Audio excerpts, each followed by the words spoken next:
ओम नमः सिद्धेभ्यः। ओम नमः सिद्धेभ्यः। नमो अरहन्तारं नमो सिद्धाणं नमो आयर्याणं नमो वज्झायाणं नमो लोये सविसारूढम्। मंगलम भगवान वीरो मंगलम कौतिमोगणी मंगलम कुंदकुंदाद्यो जैन धर्मोस्तु मंगलम सर्वमंगल मांगल्यम सर्वकल्याणिकारिकं प्रधानं सर्वधर्माणां जयं जयतु शासनं जयं जयतु शासनं। कल हमारी चर्चा जो बालवद 2 में हमारा दूसरा पाठ था पाप, उसकी चर्चा हुई थी। पाप किसे कहते हैं? दुख का कारण बुरा कार्य ही पाप है, कि जो हमें दुखी करने वाला है और जो हमारे गलत काम है वो सब क्या है? पाप है। पाप कितने होते हैं? 5। कौन कौन से? हिंसा, झूठ, चोरी, कुशील, परिग्रह। हिंसा, झूठ, चोरी, कुशील, परिग्रह, ऐसे 5 पाप होते हैं। अब इन 5 पापों से भी बड़ा कोई सा पाप है क्या? मिथ्यात्व। क्या है? मिथ्यात्व। मिथ्यात्व किसे कहते हैं? उल्टी मान्यता को क्या कहते हैं? मिथ्यात्व कहते हैं। क्या? उल्टी मान्यता को मिथ्यात्व कहते हैं। मिथ्यात्व मतलब उल्टी मान्यता, कि हमने ये जो हमारा शरीर नहीं था इसको अपना मान के रखा। हम तो आत्मा थे लेकिन इस शरीर को अपना मान के रखा, तो ये क्या है? मिथ्यात्व है। चलिए, हिंसा किसे कहते हैं? किसी जीव को मारना, सताना और उसका दिल दुखाना हिंसा है। क्या? किसी जीव को मारना, सताना और उसका दिल दुखाना क्या है? हिंसा है। अब एक बात आप बताओ कि जब हिंसा होती है, कभी भी हिंसा होती है, तो आपको करुणा आती है कि नहीं आती? मन में सोचना, मन में एक विचार करना कि कहीं पे भी हिंसा होती है तो आपको थोड़ी करुणा आती है कि नहीं आती? जैसे कि मुंबई में बहुत पानी गिरा और वहां पे बाढ़ आ गई और 10,000 लोग मर गए और 1 लाख लोग परिवार से बेघर हो गए। अब आप पेपर में पढ़ रहे हो और चाय भी पीते जा रहे हो और खबर भी सुना रहे हो इतने अच्छे से, अरे वहां पर 10 लाख लोग मर गए। मतलब बिल्कुल भी करुणा नहीं है। वहीं पे टीवी देख रहे हैं, ये न्यूज सुन रहे हैं, तब भी समोसे कचौड़ी खाते जा रहे हैं। मतलब आप आज की हिंसा देख रहे हो, मतलब परिणाम देख रहे हो जीवों के, कि परिणाम हमारे कैसे हो चुके हैं, कि इतनी हिंसा के बावजूद भी हमारे परिणाम कैसे रहते हैं। मतलब थोड़ा विचार नहीं आता कि उनकी हिंसा हो गई, उन पर करुणा नहीं आती उन जीवों पर। जैसे आज की सत्य घटना सुनाओ कि शिवपुरी में एक 16 साल की लड़की थी, वो कोचिंग जा रही होगी, आज की घटना है या कल की घटना है, तो वो कोचिंग जा रही होगी साइकिल से, तो पुलिस वाले ने टक्कर मार दी उनकी गाड़ी से, तो वो मर गई। वो लड़की, वो 16 साल की लड़की मर गई। कहाँ जा रही थी? कोचिंग जा रही थी। और किसकी गाड़ी से? पुलिस वाले की गाड़ी से। अब सोचो, अब करुणा नहीं आए तो क्या हो? अब इससे बताना क्या है कि अब कल के दिन हमारे कोई बच्चे की हो गई तो क्यों? अब जैसे 16 साल की लड़की की हो गई तो हो सकता है हमारे घर में किसी की हो जाए, हमारी हो जाए। तो करना क्या है कि अब इस स्वाध्याय से जुड़े, इस धर्म से जुड़े। क्यों? क्योंकि ये जो मनुष्य पर्याय हमें मिली है, बड़ी दुर्लभता से मिली है। क्या कहा? बड़ी दुर्लभता से ये हमें पर्याय मिली है। अब इसका उपयोग नहीं करेंगे तो ऐसे ही वक्त चले जाएगा हमारा। और हम सोचें कि अभी नहीं बाद में कर लेंगे, क्या अभी नहीं 40-50 वर्ष के बाद कर लेंगे, तब वो 16 साल की एक लड़की के पास थे कि 40-50 वर्ष कि हमारे बच्चों को हम बाद में पढ़ा देंगे, धर्म बाद में सिखा देंगे। अब कल के दिन उनके साथ ऐसा हादसा हो गया तो आप क्या करोगे?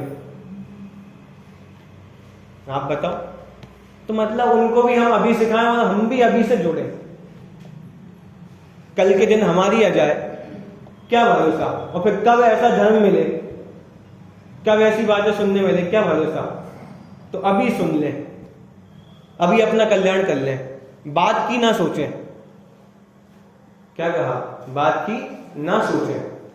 चलिए, हिंसा किसे कहते हैं? किसी जीव को मारना, सताना और उसका दिल दुखाना, ये क्या है? ये क्या है? द्रव्य हिंसा है। क्या है? द्रव्य हिंसा है। और भाव हिंसा क्या है? कि मोह राग द्वेष की उत्पत्ति होना, आत्मा में मोह राग द्वेष की उत्पत्ति होना, ये क्या है? भाव हिंसा है। कि अगर हिंसा अपने में नहीं होगी तो बाहर में नहीं आ पाएगी। क्या कहा? हिंसा अपने में नहीं होगी तो बाहर में नहीं आ पाएगी। चलिए आगे, झूठ क्या है? झूठ की परिभाषा, जैसा देखा हो, जैसा सुना हो, जैसा वैसा ना कहकर अन्यथा कुछ भी कह देना झूठ है। अन्यथा कुछ भी कह देना क्या है? झूठ है। और अगर वैसा कह देंगे तो सच हो जाएगा क्या? नहीं, उसको समझना पड़ेगा। क्या कहा? उसको समझना पड़ेगा, तब वो सत्य होगा, तब वो सत्य वचन होगा। क्या कहा? तब वो सत्य वचन होगा। कि हमें कुछ भी बोलना हो, कुछ भी काम करना हो तो समझ पूर्वक बोलें। क्या कहा? कि जैसे हम कुछ भी बोलते हैं, कि जैसे आप धंधे में व्यापार कर रहे हो, किसी को कुछ माल का आपको रेट बताना है, तो एक जिम्मेदारी वाला काम है, तो आप समझ से बोलोगे कि नहीं बोलोगे, कि ऐसे ही बोल दोगे? कि जैसे वो डिब्बे का रेट था 1000 रुपए और आप बोल दिए 500 रुपए, तो क्या होगा? नुकसान होगा। तो क्या करते हो आप? कुछ चेक करके बोलते हो कि प्राइस लिस्ट में उसका रेट कितना है, उस डिब्बे का रेट कितना है, तब आप जाके बोलते हो। तो ऐसे ही हमें कुछ भी बोलना है तो क्या करना है? समझ पूर्वक बोलना है। क्या कहा? समझ पूर्वक हमें बोलना है। कि जैसे हम इसका उदाहरण प्रथमान युग में देखें कि अनेकांत के लिए उदाहरण आता है कि जैसे बालक वर्धमान थे, राजभवन में थे, तो उनके मित्र उनसे मिलने आए, उनके दोस्त। किन से? बालक वर्धमान से। तो जैसे ही वो घर में आए तो उनको माता मिली, किसकी? वर्धमान की। किसकी? वर्धमान की माता मिली। तो उनने पूछा मित्रों ने, दोस्तों ने, कि वर्धमान कहाँ है? तो उनने बोला ऊपर है। क्या बोला? ऊपर है। अब वो ऊपर चले गए और फिर सबसे ऊपर चले गए। अब फिर वहां पे पिताजी मिल गए, तो पिताजी से पूछते हैं कि वर्धमान कहाँ पे है? वो कहते हैं नीचे है। तो वो ऐसे ही अब घूमते रहे पूरे, और फिर तीसरी या चौथी मंजिल पे वो वर्धमान दिखे। तो फिर वो उनसे कहते हैं, वर्धमान से, कि तुम्हारे मम्मी पापा झूठ बोलते हैं। क्या? तुम्हारे मम्मी पापा झूठ बोलते हैं। तो उनने पूछा क्यों बोलते हैं झूठ? कि एक कह रहा है कि ऊपर है, एक कह रहा है नीचे है। एक कह रहा है ऊपर है, एक कह रहा है नीचे है। तो अगर अब हमें सत्य को समझना है तो क्या करना पड़ेगा? सत्य जानना है तो क्या करना पड़ेगा? उस सत्य को समझना पड़ेगा, वो बोली को समझना पड़ेगा कि वो क्या कह रहा है। तो ऐसे ही हमें सत्य बोलना है तो क्या करना पड़ेगा? कि सत्य को समझना पड़ेगा। और विशेष बात कि सत्य बोलना सत्य धर्म नहीं है। क्या कहा? सत्य बोलना सत्य धर्म नहीं है। सत्य धर्म अलग चीज है और सत्य बोलना अलग चीज है। अच्छा, एक बात बताओ, जो मुनिराज है, मौन दशा में लीन है, तो उनको सत्य धर्म है कि नहीं? जो मुनिराज है, मौन दशा में बैठे हुए हैं, उनको सत्य धर्म है कि नहीं? वो तो कुछ बोल ही नहीं रहे, तब भी सत्य धर्म है। क्या कहा? वो तो कुछ बोल ही नहीं रहे, तब भी उनको सत्य धर्म है। और वो निगोदिया जीव, वो तो कुछ बोलते ही नहीं, तो क्या वो झूठ बोलते हैं क्या? तो उनको सत्य धर्म नहीं है। निगोदिया जीव को सत्य धर्म है क्या? नहीं है। क्यों? मतलब वो झूठ बोलना और सत्य बोलना, इससे सत्य धर्म का संबंध नहीं है। क्या कहा? झूठ बोलना और सत्य बोलना, इससे सत्य धर्म का संबंध नहीं है। सत्य धर्म अलग चीज है और सत्य वचन बोलना अलग चीज है। अच्छा एक बात बताओ, सिद्ध भगवान है तो उनको सत्य धर्म है कि नहीं? सिद्ध भगवान है तो उनको सत्य धर्म है कि नहीं? उनको है। लेकिन सिद्ध भगवान बोलते हैं क्या? नहीं बोलते। कभी बोलेंगे क्या? नहीं बोलेंगे। लेकिन उनको सत्य धर्म है और हम सत्य बोलने वालों को सत्य धर्म नहीं है। ऐसा क्यों? क्योंकि सत्य धर्म अलग चीज है और सत्य बोलना अलग चीज है। क्या कहा? सत्य बोलना अलग चीज है और सत्य धर्म अलग चीज है। चलिए आगे, चोरी किसे कहते हैं?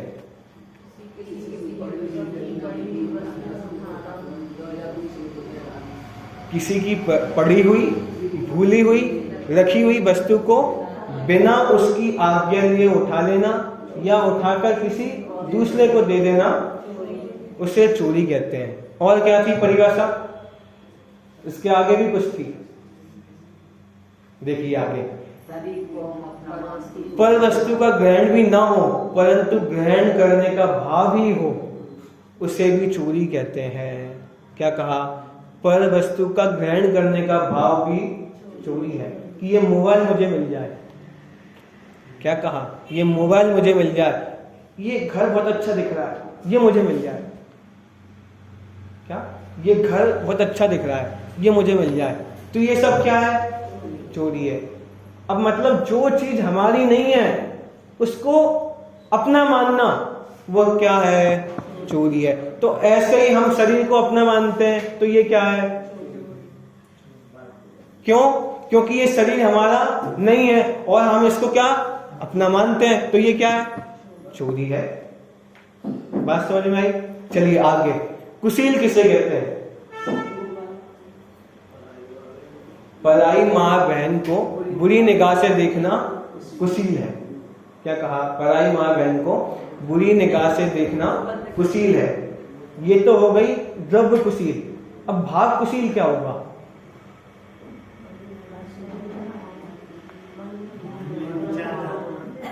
कि पराई माँ बहन को बुरी निगाह से देखना, ये तो हो गया द्रव्य कुशील। अब भाव कुशील क्या होगा? भाव कुशील ये है कि जो पंचेंद्रिय के विषय भोग हैं इनसे मैं सुखी हो जाऊं। क्या कहा?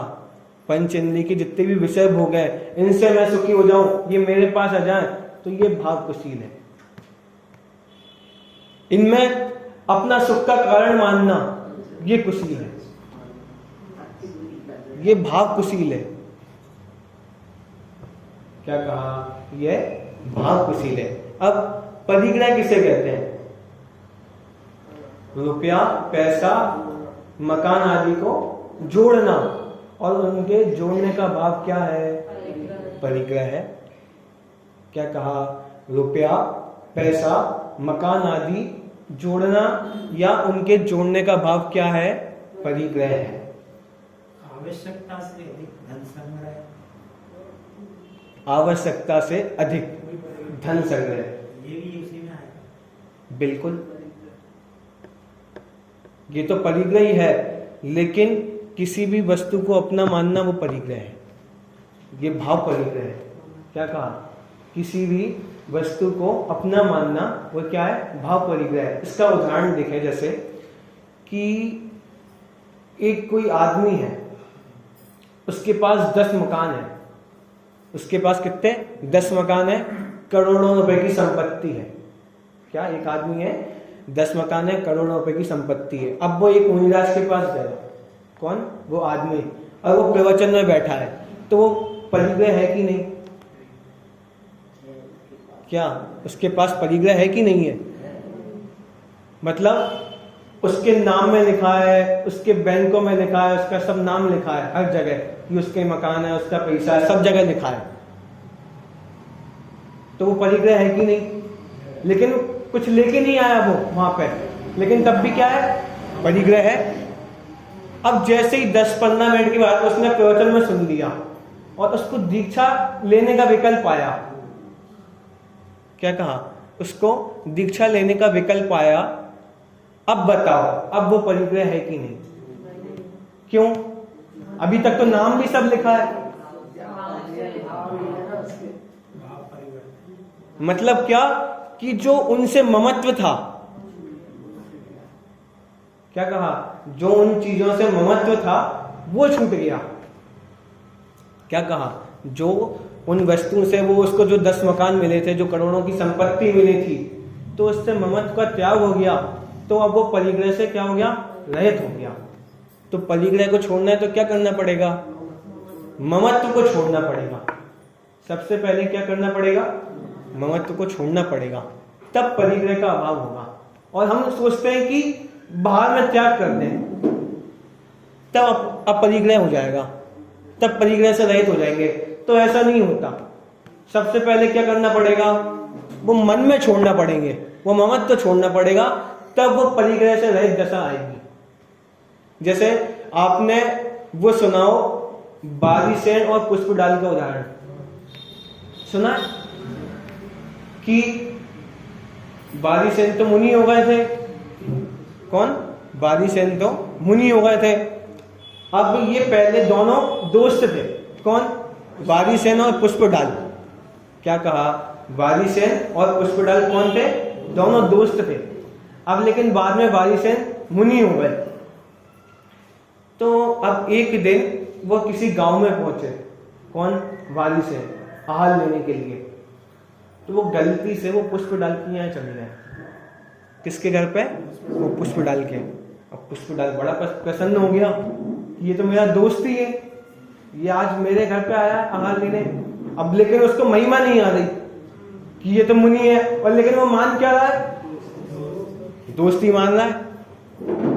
तो ठीक है, उन्होंने आहार लिया। अब वो सोच रहा था कि अब बोलेंगे, तो वो निकल पड़े। तो वो भी उनके साथ चला गया।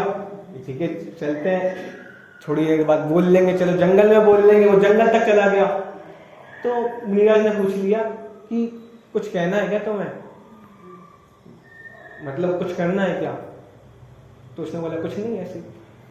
तो फिर बारीसेन मुनि ने कहा कि अगर तुम्हें हमारे साथ रहना है तो ये सब छोड़ दो। क्या सब? ये परिग्रह वगैरह और दीक्षा ले लो। तो उसने दीक्षा ले ली। किसने? पुष्पडाल ने। अब बताओ वो परिग्रह है कि नहीं? क्यों? क्योंकि उसको विचार आता है कि वो मेरी पत्नी वहां पे बैठी है, मेरा इंतजार कर रही होगी, मैं 4 दिन से घर नहीं पहुंचा, कि 4 दिन पहले मैंने दीक्षा ले ली थी और अभी भी मैं 4 दिन से यहीं पे हूं, वो मेरा इंतजार कर रही होगी। अब बताओ वो परिग्रह है कि नहीं? मतलब उसने दीक्षा भी ले ली, तब भी क्या है? परिग्रह। और भरत चक्रवर्ती कि 6 खंड के मालिक हैं, 6 खंड के क्या है? मालिक है, और 96,000 रानियां हैं, लेकिन तब भी परिग्रह नहीं है। क्यों नहीं है? क्योंकि ममत्व नहीं है, क्योंकि ये नहीं जान रहा है, क्योंकि उनको ऐसा नहीं लग रहा कि ये सब मेरे हैं, उनको ऐसा निर्णय नहीं है कि ये सब मेरे हैं। तो परिग्रह छोड़ना है तो क्या करना पड़ेगा? ममत्व छोड़ना पड़ेगा। क्या कहा? ममत्व का त्याग करना पड़ेगा, तब वो परिग्रह छूटेगा। बात समझ में आई?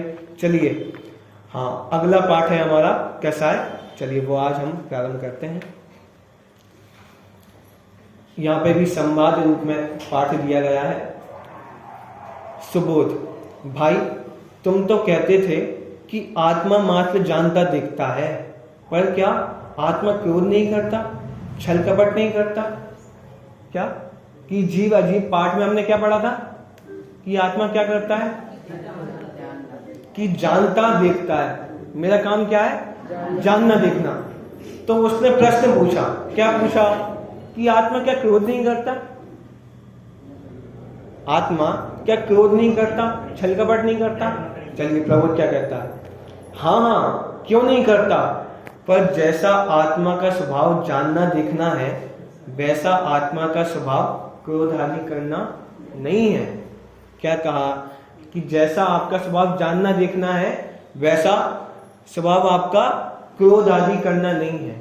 कि मैं आपसे कहूं कि आप अभी गुस्सा करके दिखाओ, मैं आपसे अभी कहूं कि आप गुस्सा करके दिखाओ, तो आप कर लोगे क्या गुस्सा? नहीं कर पाएंगे। और मैं आपसे कहूं कि कुछ जान के दिखाओ, लेकिन जान लेंगे। क्यों? क्योंकि वो जानना हमारा स्वभाव है और ये क्रोधादि करना हमारा स्वभाव नहीं है।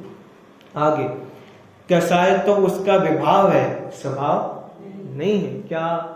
कसाय तो उसका विभाव है, स्वभाव नहीं है। सुबोध, ये विभाव क्या होता है? अब हमने सुना कि विभाव क्या है, तो ये विभाव क्या होता है? प्रबोध, आत्मा के स्वभाव के विपरीत भाव को विभाव कहते हैं। कि जो जो हमारा स्वभाव नहीं है वो सब क्या है? विभाव है। कि विभाव क्या है? कि विभाव सदा नहीं रहता, विभाव सदा नहीं रहता, लेकिन स्वभाव सदा रहता है। कि जानना जानना जानना वो हमेशा रहता है, लेकिन क्रोधादि हमेशा नहीं रहते। अगर क्रोधादि हमेशा रहते तो सिद्ध भगवान कसाई होते। क्या कहा? अगर हमारा स्वभाव क्रोधादि करना होता, जीव का स्वभाव क्रोधादि करना होता, तो अनंत भगवान क्या होते? कसाई होते। सिद्ध भगवान क्या होते? कसाई होते। लेकिन क्या वो कसाई है? क्या नहीं है। क्यों? क्योंकि कसाई हमारा स्वभाव नहीं है। कसाई क्या है? विभाव है। कसाई क्या है? विभाव है। आत्मा का स्वभाव क्या है? आनंद है। क्या है आत्मा का स्वभाव? आनंद है। मिथ्यात, राग, द्वेष, कसाय आनंद स्वभाव से विपरीत है। कि क्या कहा कि ये जो मिथ्यात्व है, राग द्वेष है, ये मेरे स्वभाव से क्या है? विपरीत है। क्यों? क्योंकि ये दुख के कारण है। ये मिथ्यात्व, राग द्वेष किसके कारण है? दुख के कारण है। और जो मेरा स्वभाव है वो कैसा है? सुख का कारण है, वो आनंद देने वाला है। तो मेरा स्वभाव क्या है? आनंद है। और ये विभाव क्या है? ये राग द्वेष क्या है? विभाव है। आनंद स्वभाव से विपरीत है, इसलिए वे क्या है? विभाव है। क्या? कि वो मेरे स्वभाव से क्या है? विपरीत है। क्या कहा? मेरे स्वभाव से कैसे? विपरीत है, इसलिए वो सब क्या है? विभाव है। विभाव सदा रहता नहीं और स्वभाव सदा रहता है। चलिए आगे। सुबोध, कि राग द्वेष क्या चीज है? हम सुनते आते हैं कि राग द्वेष, राग द्वेष, राग द्वेष। ये राग द्वेष है क्या? प्रबोध, जब हम किसी को भला जानकर चाहने लगते हैं तो वह राग कहलाता है। क्या कहा? कि हम जब किसी को भला जानकर क्या करते हैं? चाहने लगते हैं, तो क्या कहलाता है? राग कहलाता है। और जब किसी को बुरा जानकर दूर करना चाहते हैं तो उसे क्या कहते हैं? द्वेष कहते हैं। तो ये राग द्वेष कैसे? विभाव है। और कैसे? दुख के कारण है। क्या कहा? मतलब किसी से प्यार करना भी क्या है? दुख का कारण ही है। मतलब ही है, मतलब उससे सुख नहीं होने वाला।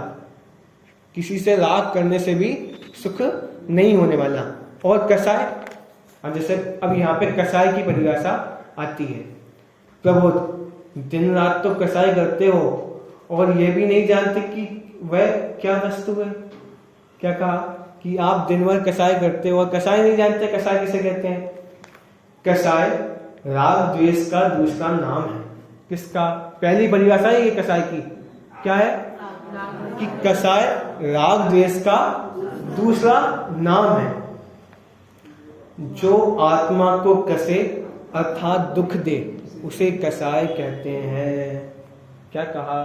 कि जो आत्मा को कसे अर्थात दुख दे उसे क्या कहते हैं? कसाय कहते हैं। ये दूसरी परिभाषा हो गई। पहली क्या थी? कि राग द्वेष को क्या कहते हैं? कसाय कहते हैं। और दूसरी परिभाषा कि जो आत्मा को कसे अर्थात दुख दे उसे क्या कहते हैं? कसाय कहते हैं। एक तरह से आत्मा में उत्पन्न होने वाला विकार राग द्वेष ही कसाय है, अथवा जिससे संसार की प्राप्ति हो वही कसाय। अभी तीसरी परिभाषा आ गई। कौन सी? जिससे संसार की प्राप्ति हो। क्या कहा? जिससे संसार की प्राप्ति हो। संसार मतलब क्या? कि मिथ्या दर्शन, मिथ्या ज्ञान, मिथ्याचार, ये क्या है? संसार है। दुख होना, ये क्या है? संसार है। कि मतलब जिससे संसार की प्राप्ति हो वो क्या है? कसाय है। कि कसाय हमें दुखी करती है। सुबोध, ये कसाय कितनी होती है? कसाय कितनी होती है? 4 कसाय होती हैं। कितनी? 4 कसाय होती हैं। कसाय 4 प्रकार की होती हैं। कौन कौन सी? क्रोध, मान, माया, लोभ। कौन कौन सी? क्रोध, मान, माया, लोभ। और कितनी होती है कसाय? 9 कसाय को मिला के 25 कसाय होती हैं। 9 कसाय को मिला के 25 कसाय होती हैं। कैसे? कि ये जो क्रोध, मान, माया, लोभ है ना, ये क्रोध, मान, माया, लोभ है। अब इसमें मिलाओ सबसे पहले अनंतानुबंधी। क्या मिला है? अनंतानुबंधी। तो अनंतानुबंधी क्रोध, अनंतानुबंधी मान, अनंतानुबंधी माया, अनंतानुबंधी लोभ। कितनी हो गई? 4। पक्का 4 हो गई। ऐसे ही मिलाए अप्रत्याख्यानावरण। क्या? ऐसे ही क्या मिला है? अप्रत्याख्यानावरण। कितनी हो गई? 4 और 4 8 की अप्रत्याख्यानावरण क्रोध, मान, माया, लोभ। ऐसे ही प्रत्याख्यानावरण क्रोध, मान, माया, लोभ। क्या? प्रत्याख्यानावरण क्रोध, मान, माया, लोभ। और संजुलन। क्या कहा? संजुलन क्रोध, मान, माया, लोभ। कितनी हो गई? 16। 16 हो गई। पक्का। अब 9 कसाय। क्या कहा? 9 कसाय। 16 सबको याद हो गई? पक्का। सुनाओगे आप? शायद याद हो गई। पहली कौन सी है? अनंतानुबंधी। क्या? अनंतानुबंधी। अनंतानुबंधी के आपको आगे लगाना है क्रोध, मान, माया, लोभ। कितनी हो गई? 4 हो गई। फिर इसके बाद अप्रत्याख्यानावरण। क्या? अप्रत्याख्यानावरण। कितनी हो गई? अब इसके आगे भी आपको क्रोध, मान, माया, लोभ लगाना है। कितनी हो गई? 8 हो गई। पक्का। इसके आगे प्रत्याख्यानावरण। इसमें आ था, अब वो आ हटा दिया तो क्या हो गया? प्रत्याख्यानावरण। क्या हो गया? प्रत्याख्यानावरण। तो इसके आगे भी क्या लगाना है? क्रोध, मान, माया, लोभ। कितनी हो गई? पक्का 12 हो गई। आगे क्या है? संजुलन। क्या? संजुलन। तो संजुलन में भी क्या लगाना है? क्रोध, मान, माया, लोभ। कितनी हो गई? पक्का 16 हो गई। याद सबको हो गई? हो गई। चलो वो सहज याद करवा देगा आपको, ठीक है। तो ऐसी ये 16 कसाय हो गई। अब इसमें मिलाओ 9 कसाय। कितनी? 9 कसाय। कौन कौन सी? हास्य, रति, अरति। क्या कहा? हास्य, रति, अरति। हास्य, रति, अरति। शोक, भय, जुगुप्सा। क्या कहा? शोक, भय, जुगुप्सा। हास्य, रति, अरति, शोक, भय, जुगुप्सा। कितनी हो गई? 6। पक्का। और फिर 3 वेद, स्त्री वेद, पुरुष वेद और नपुंसक वेद। कितनी हो गई? 9 हो गई। पहली 3 कौन सी थी? हास्य, रति, अरति, शोक, भय, जुगुप्सा। क्या कहा? हास्य, रति, अरति, शोक, भय, जुगुप्सा। और फिर स्त्री वेद, पुरुष वेद और नपुंसक वेद। कितनी हो गई? 9 कसाय। और इसमें क्या मिलाना है? वो 16 कसाय। कितनी हो गई? 25 कसाय हो गई।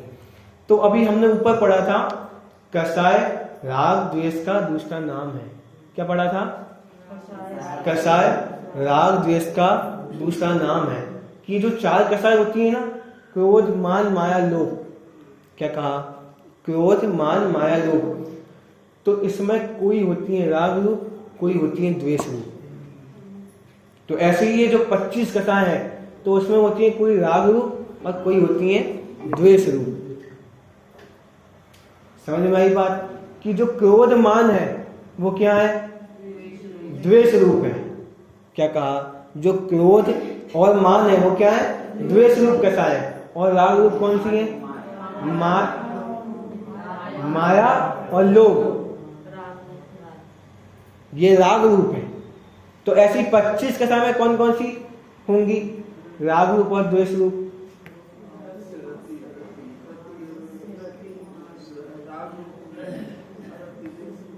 जैसे देखना कि अपनी 16 कसाएं हो गई, पक्का 16 हो गई।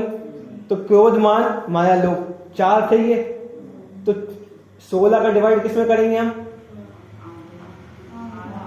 अरे 2 में करेंगे, 2 में राग और द्वेष। क्यों?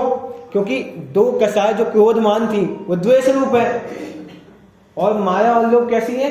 राग रूप है। तो 16 कसाय क्या है? क्रोध मान माया लोभ ही तो है। अनंतानुबंधी क्रोध मान माया लोभ, अप्रत्यय ख्यानवर्ण क्रोध मान माया लोभ, प्रत्यय ख्यानवर्ण क्रोध मान माया लोभ, और संजुलन क्रोध मान माया लोभ। ये सब क्या है? क्रोध मान माया लोभ ही तो है। तो इसका हमने 16 कर दिए।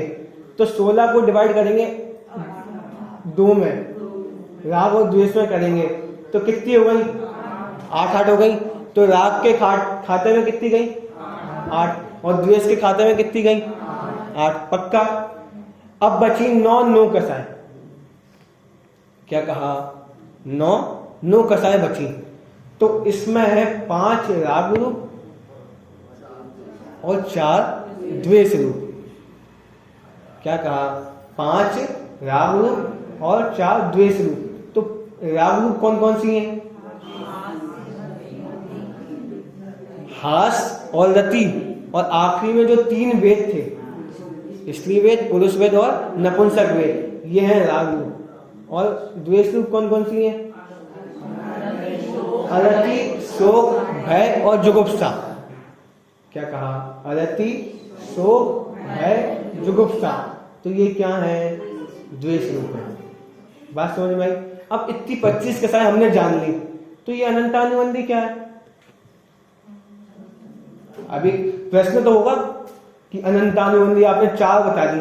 अनंतानुबंधी क्रोध मान माया लोभ, हमने तो 4 ही सुनी थी कसाएं, कि क्रोध मान माया लोभ 4 ही कसाएं होती हैं।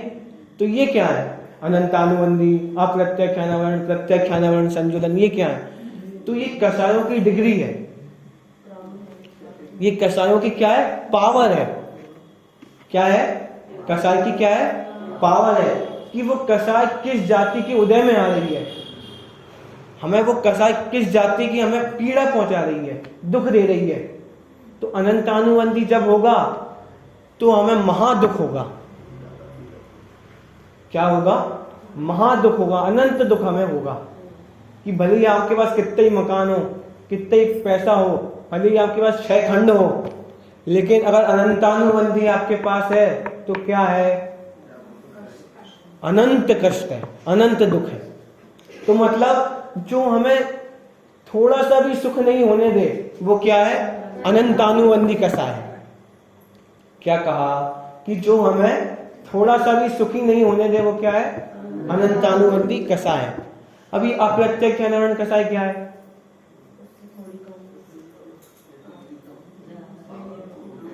कि उससे थोड़ी कम पावर वाली, कि अब थोड़ी सी सुख हमें मिल गया।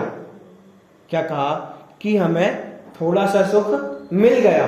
किससे? किसके उदय से? कि जो अनंतानुबंधी चली गई और जो 3 कसाय शेष है, कौन कौन सी? अप्रत्यय ख्यानवर्ण, प्रत्यय ख्यानवर्ण और संजुलन। क्या कहा? तो अप्रत्यय ख्यानवर्ण क्या करती है? कि थोड़ा सा सुख तो होता है लेकिन ज्यादा सुख नहीं हो पाता। क्या कहा? कि ज्यादा सुख हमें नहीं हो पाता। जो ज्यादा सुखमय बाधक होती है वो क्या है? वो अप्रत्याख्यानावरण कषाय है। कि जैसे बाहर में क्या नहीं हो पाता? देश विगत नहीं हो पाते। क्या कहा? बाहर में देश विगत नहीं हो पाते। आप जो कहते हो कि प्रतिमा का जो पालन होता है, कितनी होती है प्रतिमा? 11 प्रतिमा होती है, तो वो 11 प्रतिमा नहीं हो पाती। क्या कहा? 11 प्रतिमा नहीं हो पाती। तो ये किसका उदय चल रहा है अभी? अप्रत्याख्यानावरण कषाय का। आगे प्रत्याख्यानावरण। अब इससे क्या कि अभी तक प्रत्याख्यानावरण में तो थोड़ा सा सुख और हो गया था, लेकिन अब और सुख नहीं हो पा रहा हमें, कि वो मुनि दशा नहीं आ पा रही। क्या कहा? कि वो मुनि दशा नहीं आ पा रही, वो 3 कषाय चौकड़ी का अभाव नहीं हो पा रहा, उतनी वीतरागता नहीं हो पा रही, उतना सुख नहीं हो पा रहा। तो ये क्या है? ये प्रत्याख्यानावरण कषाय है। क्या? हाँ, प्रतिमा हो सकती है। अगर आपको 2 कषायों का अभाव हो गया तो प्रतिमा तो होती ही है। अब वो कितनी भी प्रतिमा हो, 1 हो, 2 हो, 11 हो, कितनी भी हो, अगर आपको 2 कषाय चौकड़ी का अभाव है तो प्रतिमा तो होती है। और ऐसा जरूरी नहीं कि आपको प्रतिमा है तो 2 कषाय चौकड़ी का अभाव हो। बात समझ में आ रही है? क्या कहा कि जैसे बाहर में आपने मुनि दीक्षा ले ली तो ऐसा जरूरी नहीं कि आप सुखी हो गए, जरूरी नहीं कि आपको 3 कषाय का अभाव हो गया। ऐसे ही आपने 11 प्रतिमाएं का पालन कर लिया तो जरूरी नहीं है कि आपने दोनों कषायों का अभाव कर लिया कि आप उतने सुखी हो गए, ऐसा जरूरी नहीं है। लेकिन हाँ, ये जरूरी है कि अगर आपको 3 कषाय चौकड़ी का अभाव है तो मुनि दशा आएगी, आप मुनि होंगे। आपको 2 कषाय चौकड़ी का अभाव होगा तो प्रतिमाएं होंगी। अब वो जितनी भी प्रतिमा हो वो देशवरत होंगे। बात समझ में आई? तो ऐसी ये कषाय होती हैं। अब संयोजन से क्या होता है कि वो पूर्ण सुख नहीं हो पाता। मुनिराजों का संयोजन का उदय होता है तो उससे क्या होता है कि वो पूर्ण सुखी नहीं हो पाते, मतलब वो भगवान नहीं बन पाते। किसके उदय से? संयोजन के उदय से। अब ये ऐसी 16 कषाय होती हैं। अब ये 9 कषाय कौन सी? हास्य, रति, अरति। हास्य मतलब क्या? हास्य मतलब क्या होता है? हंसना। तो हंसना भी कषाय है। क्या कहा? हंसना भी, जो आप दांत फाड़ के हंसते हो वो क्या है? कषाय है। उससे भी जीव दुखी होता है। आप बताओ, भगवान हंसते हैं क्या? भगवान हंसते हैं क्या? नहीं हंसते। तो हास्य क्या है? कषाय है। रति, रति मतलब कि किसी वस्तु को इष्ट जानकर उसको चाहने की इच्छा होना, कि ये वस्तु बहुत अच्छी है, ये मुझे मिल जाए, ये क्या है? रति है। अरति क्या है? द्वेष रूप परिणाम, कि वस्तु बहुत खराब है। जैसे थोड़े समय में 2-3 साल हो गए हों, आप नया मोबाइल लेके आए थे और 2-3 साल हो गए उस मोबाइल को, यार ये मोबाइल बहुत खराब हो गया, तो क्या होने लगता है? द्वेष होने लगता है, अरति होने लगती है। तो ऐसे 3 कषाय कौन कौन सी? हास्य, रति, अरति। फिर क्या? शोक। शोक तो सब जानती हैं, मतलब दुख। क्या कि जैसे किसी का मरण हो गया तो शोक होता है कि नहीं होता? तो ये क्या है? जो शोक आपको होता है वो क्या है?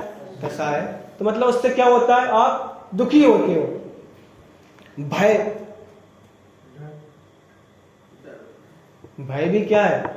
कषाय है। डर जिसे कहते हैं, अब डर नहीं हो तो सुखी होंगे। क्या कहा? डर नहीं हो तो सुखी होंगे। अब जितने भी बंदूक आदि रखी जाती हैं तो ये किस लिए रखी जाती हैं? भय के कारण रखी जाती है। भारत ने इतने बॉम्ब बनाए, किस लिए बनाए? क्योंकि भारत भयभीत है। क्या कहा? भारत को क्या है? भय है अगर भय नहीं होता तो बॉम्ब क्यों बनाते? क्या कहा? अगर भारत को डर नहीं होता तो बॉम्ब क्यों बनाए जाते? तो ऐसे ही भय भी क्या है? कैसा है भय? आगे कौन सी है? जुगुप्सा। जुगुप्सा मतलब घृणा करना, किसी से ग्लानि करना, ये खराब ही तो। किसी वृद्ध को देख के ये तो इनकी शरीर दुर्गंध आती है, इनके शरीर को देख के। बात समझ में आ रही है? तो ये भी क्या है? कैसा है? तो ऐसी कितनी कैसा हो गई? 6 हो गई। हास, रति, अरति, शोक, भय, जुगुप्सा। अब 3 वेद, स्त्री वेद, पुरुष वेद और नपुंसक वेद। ये भी कैसा है कि स्त्री को पुरुष से रमण करने की इच्छा होती है, पुरुष को स्त्री से रमण करने की इच्छा होती है, और नपुंसक को अब उसकी जैसी कैसा है, उसका जैसा वेद हो। तो ये भी क्या है? कैसा है? क्यों? इनसे भी जीव दुखी होता है।